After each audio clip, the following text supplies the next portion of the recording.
Hello children, welcome to the channel. Today we'll be learning about the figures of speech in the poem Autumn.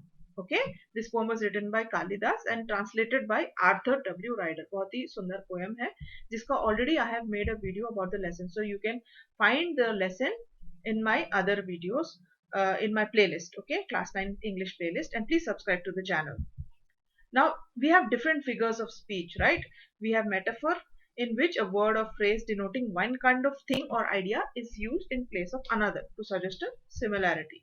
Then we have personification, where a non-human thing or abstraction is given a human characteristic. Then we have inversion, where a term or phrase is inverted from its normal word order to create a poetic effect.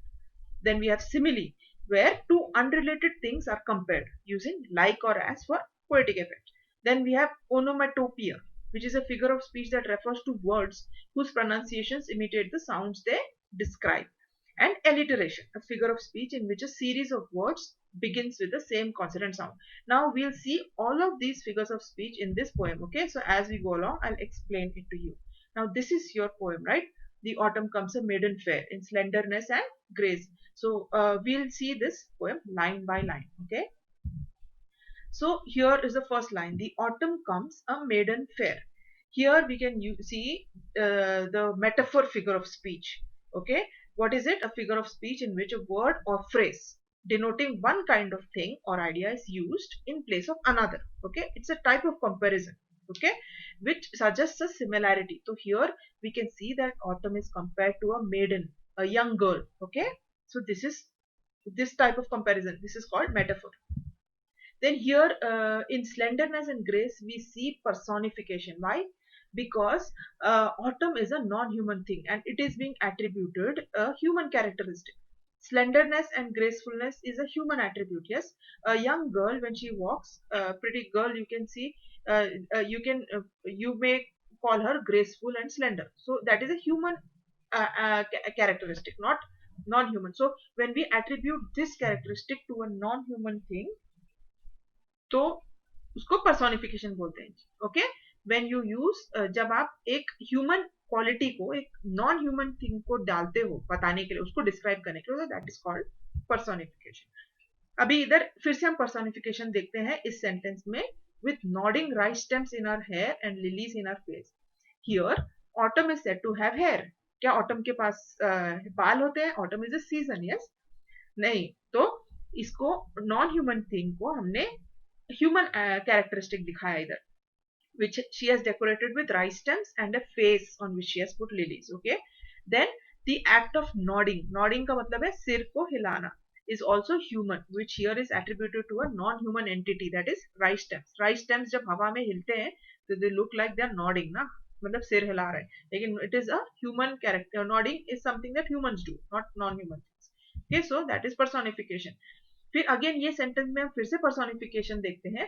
In flowers of grasses she is clad and as she moves along. Here autumn is said to be wearing a dress. Autumn is a season, can it where a dress?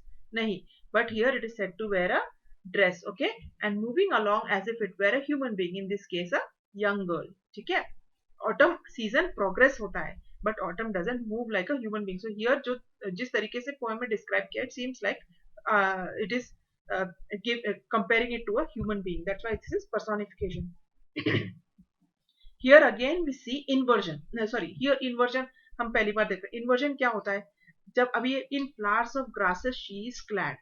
ठीक है, this is a poetic style of writing. Okay, where a normal जो word order है, जैसे मैंने यहाँ नीचे लिखा है she is clad in flowers of grasses. This is the normal word order for this sentence. That should be, this is how it should be written. But since this is a poem, इसको थोड़ा word order को थोड़ा इधर उधर करके लिखा है to give it a poetic effect. So this type of play of words is called inversion. ठीक है, we will see more of this ahead. Now here birds greet her with their cooing glad like bracelets tinkling song. आप यहाँ like देख लेंगे तो आप immediately समझ जाएंगे कि यहाँ कंपैरिजन हो रहा है. तो आप याद रखिए, एज अ रूल लाइक और एस यूज होता है तो usually it is a simile. Simile और मेटाफर में बहुत कंफ्यूजन होता है, तो this is one good way of finding out a simile. when like or as is used, you have to understand that it is a simile.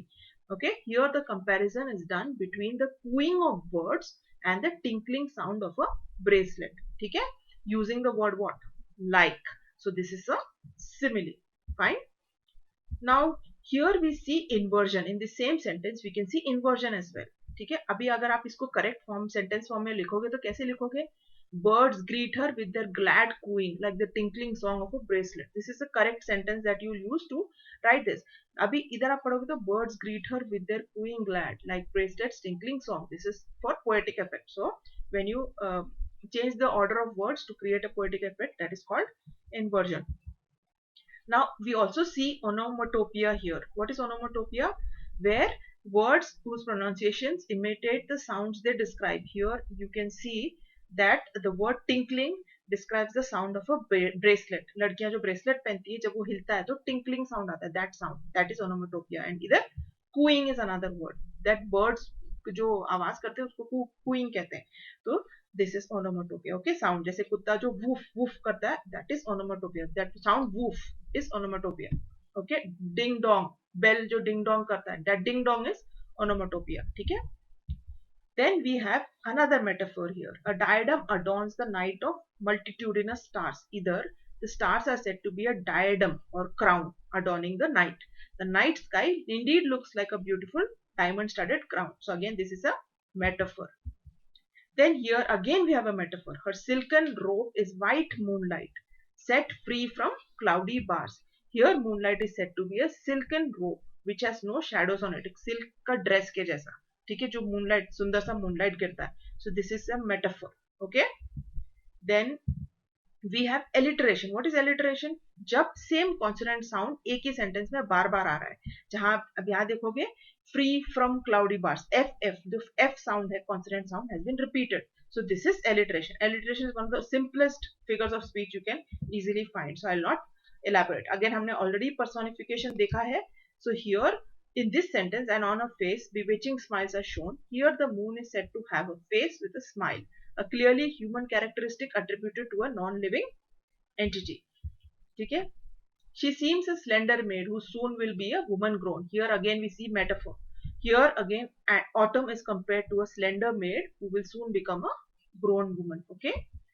Then we have alliteration again here, where you see "s" sound is repeated here. She seems a slender maid. Okay, and then again here will be a woman grown. Work. The W sound is repeated. So again this is alliteration.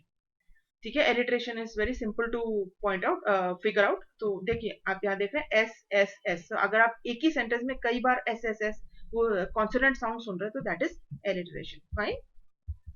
Then again we have inversion here.